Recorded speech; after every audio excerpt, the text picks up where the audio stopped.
If ever South Africa needed proof that we've still got massive problems in the criminal justice system, it happened yesterday when the Joe Ferrari case collapsed. Today, we're also going to talk about how the ANC tries to govern ministries run by other parties through the back door. And will our government ever give up on the bad idea that's called the National Health Insurance? Welcome to the Political Insider. This episode is sponsored by our partners at Trade Nation. If you'd like to trade any market in the world, currencies, commodities, you name it, visit tradenation.co.za, use their service, and tell us what you think about it. So, we are trying a different set here with a Political Insider. Let me know in the comment section below what you think of our new set. And let's get on with the news for today. So, if we ever needed proof that our criminal justice system is in terrible shape, worse than what was outlined by Major General Nhlanhla Mkhwanazi last year, it was on full display yesterday. Remember last week when we all got terribly excited that taxi boss and alleged crime syndicate boss Joe Ferrari Simeone was arrested and a court date was set out for yesterday. Joe Ferrari, the name gives it up. He's got the nickname Ferrari because he's got a liking for supercars. Now we hear the most damning thing. The prosecutor in the case, the man who's meant to argue the case for the state and put this man in jail, Umkhoseli Ntaba, failed to appear in court, which prompted the magistrate to issue a warrant for his arrest and to strike the case off the roll. Now, Ntaba has been suspended by the National Prosecuting Authority. The complainant in the 2.2 million rand extortion case now fears for his life. He's been shown as the guy who's, whistle blowing on the mob, and now the case has been thrown out of court. Right, the Mpumalanga businessman who can't be identified, the guy's in enough trouble as it is, said he felt deeply let down by the justice system. Don't worry, pal, you've got millions of supporters on this. We all feel let down by the criminal justice system. The case against Joe Ferrari, Mvinda Masilela, Philemon Masiza, Oupas Ndani, and a few others, they appeared in court on charges of extortion and money laundering. And it was all fair and well having the Madlanga Commission, where we have heard cases like this all the time.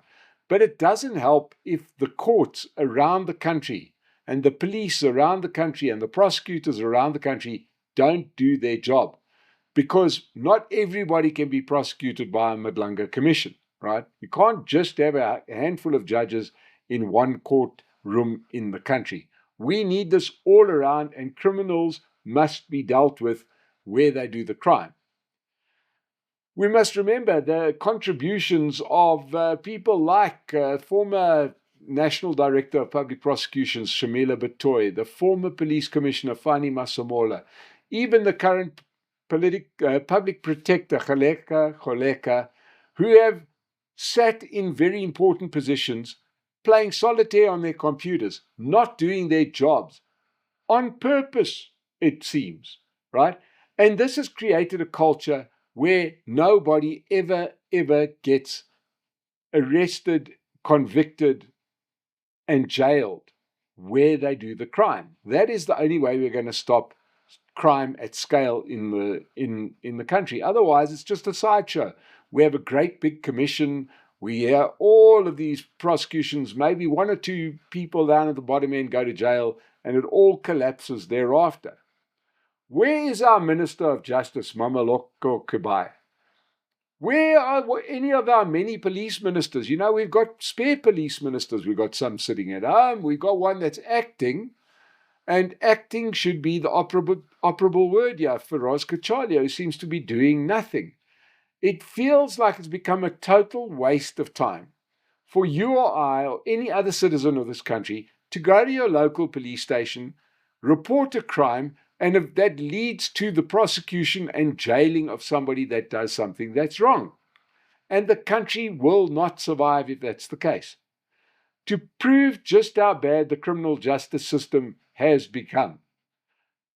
You must understand that the person who was representing Joe Ferrari in this case was none other than former head of the prosecuting authority, the National Director of Public Prosecution, Sean the Sheep Abrams, was his lawyer. Now, this is a guy who the only thing he managed to do while he was sitting there as somebody in charge of the criminal justice system was to protect Jacob Zuma. Suddenly he's become the Lincoln lawyer fighting the same system that he helped to break. There is something that is so wrong with our criminal justice system. We need to get to the bottom of it, or else it's going to ruin the country. None of us could feel safe wherever we are, and the courts just become a joke. Police stations go to be a place where you certify documents, and that's all. Get a police number so that you can report an accident to your insurance company. They are not there to fight crime because the system is broken, and it's been broken on purpose. We need to fight this. We need to hope that something comes out of the Madlanga Commission that permanently fixes this broken system. Let's move on to a major fight that's brewing between the ANC and the DA, and perhaps some of the other parties in the GNU. And this has to do with deployed ANC cadres who are blocking the work of ministers in their attempts to clean up their departments. Now, we all heard the story about basic education, where the Director General and the staff that run the department, the minister is the political head of the department. There's people there that are meant to be permanently employed to run these departments. How they were the people that granted that crazy textbook scandal that broke a couple of weeks back. Now we hear from the Minister of Public Works, Dean McPherson, that there's an old tactic here of ANC study groups being used to fight back against accountability. What are these ANC study groups? Right? It sounds something quite innocuous. It sounds like book club. You have a bottle of wine. It sounds like something fun and academic. No, the name is a euphemism. What ends up happening is that, and this came to light in the Zondo Commission, this has been a problem for a very long time. What happens is that when there is a department, every now and again they have what's called a study group, where the technocrats, the director generals, the deputy director generals, senior management, chiefs of staff, chief directors, are summoned to Luthuli House to explain what's going on in that ministry. And Luthuli House then dictates what the policy or the action should be. Now, obviously, in the past, when the ANC had the majority and held all the ministries, they would talk quite openly, saying there's a problem, here's an opportunity for graft, where we can get a friend involved, whatever it is. This is the policy that's being discussed in that particular ministry. The value of this was that the ANC got direct intelligence as to what was going on within the department, and they also got to dictate what happened within that policy. It also stopped any minister from ever being effective in their position, because the minister knew that the people that are reporting to them are reporting to their bosses. So this ANC study group thing is a real problem. Even our Minister of Correctional Services, Peter Groenewald, has experienced this problem. It's not just a DA problem. The study groups have happened in the Department of Water and Sanitation, but there, the minister is an ANC minister, Phemi Majodina, who said these wonderful words. Yes, senior managements of the department, including Director General, blah, blah, blah, and other experts attended study groups organized by one of the political parties in Parliament. And then, of course, she says, and that study group meeting was arranged by the ANC. Now, one could just imagine the outcry that would come from the ANC if the DA started to call for study groups in some of the ANC-run ministries. They would absolutely do their collective minds. The bottom line is that people are elected to do a job. They're not going to do the job if they feel that they are deployed cadres that need to answer back to the party. Otherwise, just let the party run everything And we did. We did that for 30 years, and look where that got us, right? Massive amounts of corruption, departments that don't work. The whole system is a very, very bad idea, and it needs to be stopped immediately. It's kind of not yet illegal, but it's something that should not be allowed to happen.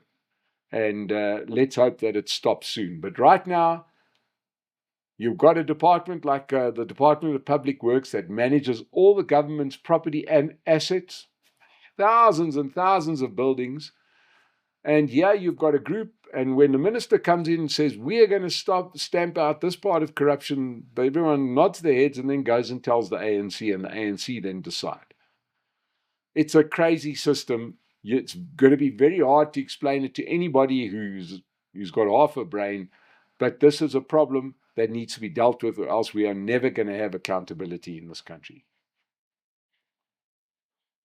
The national health insurance is the hill that the ANC wants to die on, and they are going to die on that particular hill. We all know that the comrades stole 2 billion rand from the little old Tembisa hospital. Imagine what they could do if they owned every single hospital in the country. That can be the only thing that is driving the idea behind the national health insurance. Now, the Constitutional Court recently killed a crucial piece of legislation. That legislation would have given the government or the Minister of Health control over where medical practitioners, doctors, nurses, etc. work. They could come along if you are a doctor in Cape Town and say, well, turns out you're moving to Potchefstroom. And if you're a doctor in Pretoria, sorry, you are going to Postmasburg. It's ridiculous. So the Constitutional Court threw it out because it's just a bad idea. But rather than grasp the idea that NHI is a problem and they're going to lose every legal channel, every legal challenge, the ANC will continue to climb up this greasy pole and wonder why they're not getting to the top. This is starting to look a lot like e-tolls. It's unpopular. Nobody wants it. The government thinks it's a good idea. Why? Because there's a potential for graft. Let's not forget that South Africa has a national health system in which 80% of the population gets their health care, and that is from public hospitals, right? These belong to the state. What the ANC is after is not more hospitals, but the big budgets that come with private hospitals. They're looking at the billions of rand that people are spending on medical aid, saying, geez, imagine how much we could steal if we had that money, right? And that's the only reason that one can really say logically that the ANC wants that control, unless there's a more nefarious reason. But what would result in the hospitals like Chris Hani Baragwanath becoming a world-class hospital, or Tembisa Hospital, or Albert Luthuli Hospital in Durban, is if the government governed better, if we didn't have rampant corruption in between. Now, in this case, in the submission to the Constitutional Court, the government lawyers stated that the scheme where the government can decide where doctors work, will ensure fair and equitable geographic distribution of health services across South Africa. The obvious question is, what is stopping the government from doing that right now? Who is stopping them from building a hospital? If Uppington needs a new hospital, why not build one? What is the problem? Now you're saying you can't get doctors from one place to another. Unless the problem is, according to the government, perhaps their problem is that private healthcare companies are doing too well. And the government needs to stop them from doing such a good job, or else every South African is going to look at that and want to opt out of the state hospital service.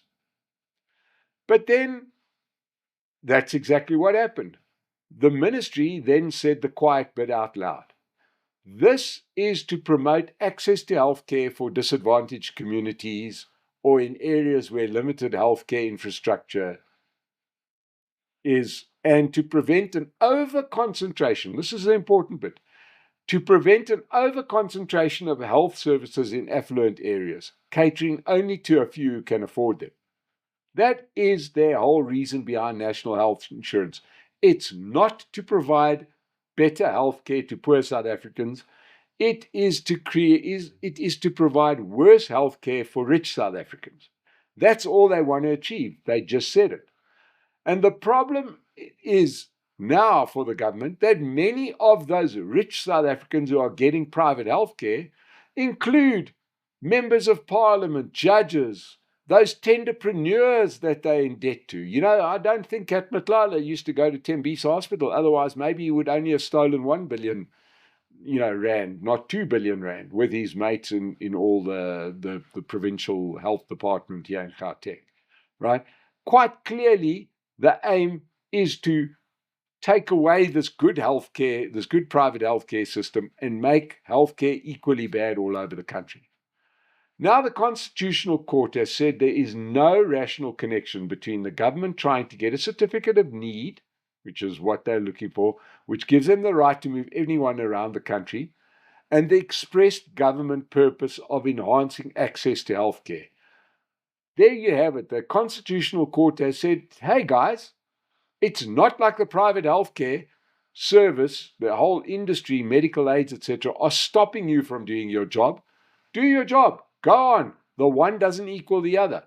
While we have a private healthcare system that works, it doesn't stop the government from giving good healthcare in the government sector. But that's not the way that the comrades think about it. All they see is a massive amount of money flowing into private healthcare through medical aids, good service, etc. And of course, what must really irritate the government is that they never hear about somebody stealing 2 billion rand from Medicare. Why? Because the Medicare accountants would pick that up. Before they said, why is this hospital ordering hundreds of thousands of rands worth of skinny jeans? That can only happen in the government service.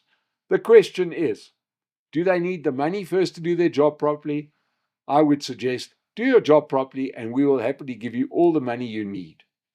The government and the ANC is going to die on this hill and they're not going to get even halfway up.